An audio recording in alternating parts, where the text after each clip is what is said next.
Wait lang. Wait lang. Ito na yung last day namin dito sa Cologne, Germany.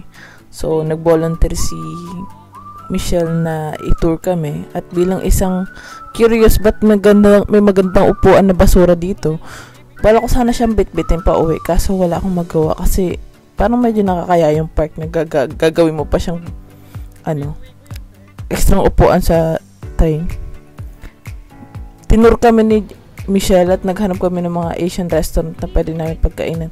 Pero bago kami kumain, naglibot-libot muna kami sa Pinakang City kasi naghahanap ako ng anime action figure or anime store na pwedeng mapagbilhan ng souvenir. Bakit? Kasi gusto ko, deserve ko yun, hindi ako isip bata. Ay, nag-explain. Napapansin niyo, kaibigan ko, medyo straight yung buhok mo. Hindi naliligo araw-araw yan. Yan yung key. Huwag ka maligo araw-araw. Joke. So, nakikita niyo, sobrang gaganda ng mga taxi dito.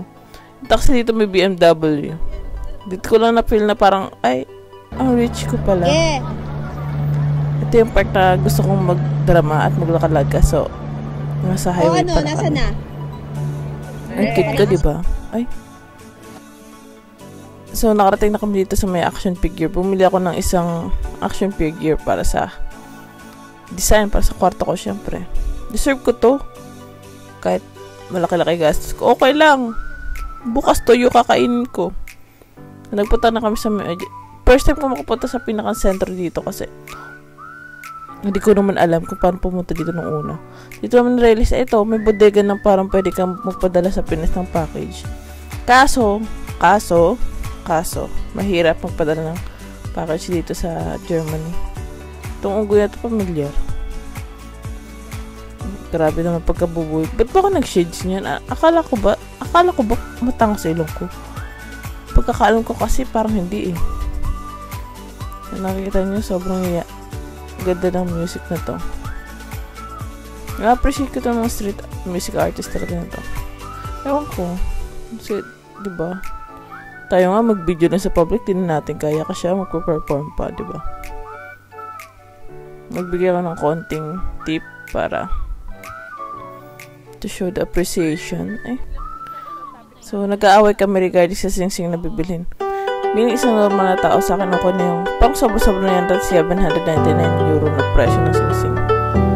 Nagbabalik ako bumili para sa sa di po nakakaalam, may fiancé po ako, siya po nagpresenta magpakasal sa akin. Ito po tinatawag na Trump dito.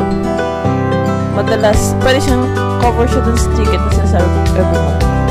Pero madalas akong maligaw pag ako sumasakay din mag-isa kasi hindi ko kabisado. Kasi napupunta na, hindi po kasi may limang navigate kasi feeling ko, ramdam ko yung lugar kahit yung first time ko. Anong ramdam? Bida-bida ako. In short, dapat ako mag-google map, yung hanapin ko saan ako maglalakad. So, nakapunta kami dito sa isang Asian restaurant, mga ramen siya. Japanese restaurant pala. So, ito yung una na Ikagai. Ay, sarap niyan. The best. So, nag-order ako ng nakalimutan ko na yun. Basta spicy ramen siya. Delivery kami ni Michelle. Thank you, Mitch. So, hinatid na kami ni Mitch papunta sa train station. Nakakatuwa lang kasi may natatadalo kami sa iba-iba ng revolution. Dito sa Cologne, sa Mitch. Ang laki ng train station dito sa Cologne. Siguro pinakamalaki kung napuntahan ng train station is Berlin. Tapos medyo crowded rin.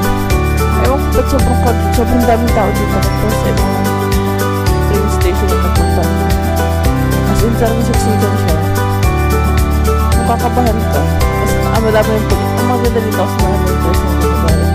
So, you feel man safe ka. Kahit syunga ka. May nahanap namin yung store. Kaya mo saan yung store na namin. Ay, naghanap kami ng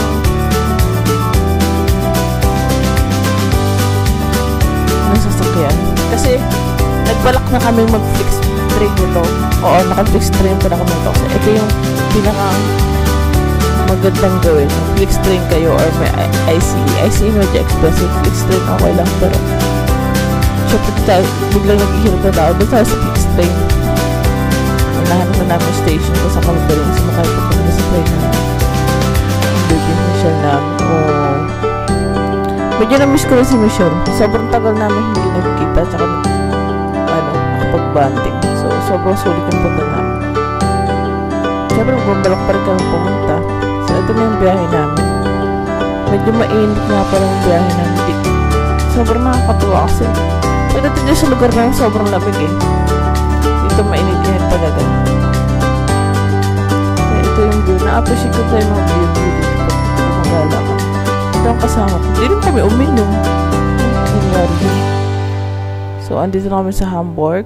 Last train na papunta tong Lübeck. Touchdown. Andito na kami. Thank you nga po pala sa mga nanonood ng vlog ko. Sobrang na-appreciate ko yung mga effort nyo at thank you so much. Please like and follow for more. Thank you. We love you.